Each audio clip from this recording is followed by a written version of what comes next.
अब मोबाइल सेवाओं के लिए नहीं होगी टावर लगाने की झंझट। सैटेलाइट के जरिए मिलेगी हर स्मार्टफोन यूजर को फ्री कॉलिंग। अमेरिका कंपनी के साथ भारत के इसरो ने किया बड़ा करार। दोस्तों, आपने अपने शहर के कई इलाकों में बड़े बड़े मोबाइल टावरों को देखा होगा। इन टावर्स को फाइबर ऑप्टिक केबल से कनेक्ट भी किया जाता है। इसके जरिए ही यूजर्स को तमाम इंटरनेट और कम्युनिकेशन सुविधा दी जाती है। लेकिन अब इस मामले में बड़ी क्रांति आने वाली है, जिसके बाद मोबाइल कंपनियों को किसी टावर या केबल की जरूरत नहीं होगी।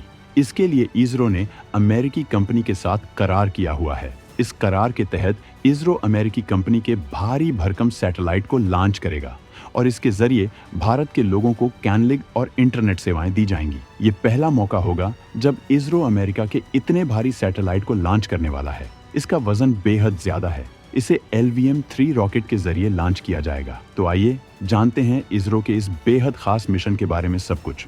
डिजिटल क्षेत्र में खुद को मजबूत बनाने के लिए भारत ने कर ली तैयारी।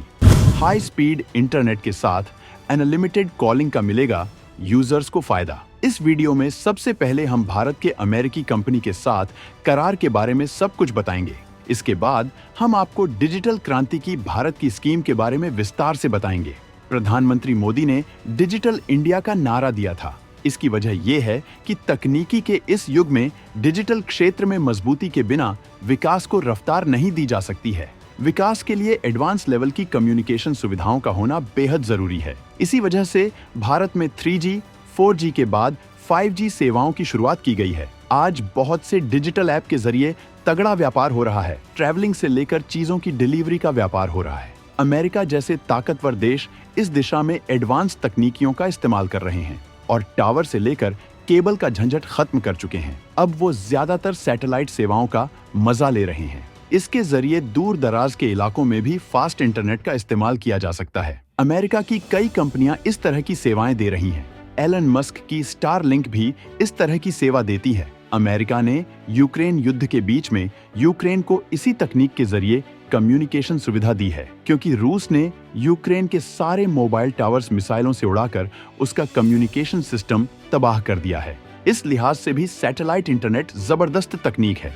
भारत हर क्षेत्र में एडवांस रहना चाहता है। इसी वजह से वो भी ऐसी सुविधाओं से लैस हो रहा है और पुरानी तकनीक को अलविदा कर रहा है। भारत ने अमेरिका की कंपनी के साथ करार किया है। हालांकि इस बारे में ये नहीं बताया गया है कि किस कंपनी के साथ करार किया गया है, लेकिन केंद्रीय मंत्री जितेंद्र सिंह ने बताया है कि फरवरी या मार्च में अमेरिका के कम्युनिकेशन सैटेलाइट को लॉन्च किया जाएगा। ये मोबाइल फोन को सीधे वॉइस कॉल की सुविधा देगा। इसके लिए अलग से फोन खरीदने की जरूरत नहीं होगी। हर स्मार्टफोन को ये सुविधा मिल सकेगी।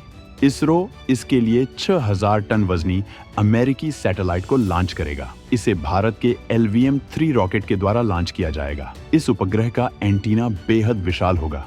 ये किसी फुटबॉल ग्राउंड के आधे आकार का होगा। ये 64 वर्ग मीटर का होगा। माना जा रहा है कि ये ST स्पेस मोबाइल कंपनी का सैटेलाइट होगा। ये कंपनी स्टारलिंक और OneWeb जैसी कंपनियों को कड़ी टक्कर देती है। ये कंपनी कम सैटेलाइट के जरिए बड़ा कवरेज देती है, जो इसे दूसरी कंपनियों से खास बनाता है। इस प्रोग्राम के जरिए भारतीय अंतरिक्ष बाजार को भी मिलेगी मजबूती। इसके अलावा भारत के कोने कोने में मिलेगी high speed internet connectivity. ISRO के इस मिशन की कामयाबी के बाद भारत को अमेरिका सहित दुनिया भर के बड़े बड़े सैटेलाइट्स की लॉन्चिंग के ऑन ऑर्डर मिलेंगे। अभी तक भारत को केवल अमेरिका के छोटे सैटेलाइट्स का ही ऑन ऑर्डर मिलता रहा है। अमेरिका में स्पेस सेक्टर में काम करने वाली बहुत सी कंपनियां हैं, लेकिन भारत किफायती और सटीक लॉन्चिंग करता है। इस वजह से दुनिया भर की कंपनियां भारत से अपने सैटेलाइट लॉन्च करवा रही हैं। अब भारत को दूसरी अमेरिकी कंपनियों के भी बड़े सैटेलाइट की लॉन्चिंग के ऑर्डर मिलेंगे। इससे भारत के स्पेस मार्केट को भी मजबूती मिलेगी। इसके अलावा इस मिशन के कामयाब होने के बाद भारत के दूर दराज के इलाकों में मजबूत कनेक्टिविटी मिल सकेगी। इससे भारत के नॉर्थ ईस्ट के इलाके और अंडमान जैसे क्षेत्रों में भी मजबूत इंटरनेट सेवा दी जा सकेगी। भारत में डिजिटल क्रांति आ सकेगी। हाई स्पीड इंटरनेट के जरिए देश के विकास को स्पीड मिलेगी। भारत का यूथ विकास की दौड़ में पूरी दुनिया को टक्कर दे सकेगा। ये भारत के स्पेस सेक्टर के अलावा डिजिटल क्षेत्र में भी बड़ी कामयाबी होगी। लंबे वक्त से स्टारलिंक भारत में एंट्री मारने की कोशिश कर रही थी, लेकिन अब माना जा रहा है कि भारत ने दूसरी कंपनी के साथ करार कर लिया है। भारत की मौजूदा सरकार सबसे पहले भारत के हित को ध्यान में रखती है। इंटरनेट की रफ्तार आज विकास के लिए बेहद खास हो चुका है। आज हालत ये हो गई है कि अगर एक दिन के लिए किसी इलाके में इंटरनेट बंद कर दिया जाता है तो इससे भूचाल खड़ा हो जाता है। इंटरनेट के आने से पहले हमें छोटी छोटी चीज़ों के लिए परेशान होना पड़ता है। स्कूल कॉलेज के सिलेक्शन से लेकर कैरियर के सिलेक्शन का कोई गाइडेंस ऐसे बच्चों को नहीं मिल पाता था जिनके माता पिता अशिक्षित हैं।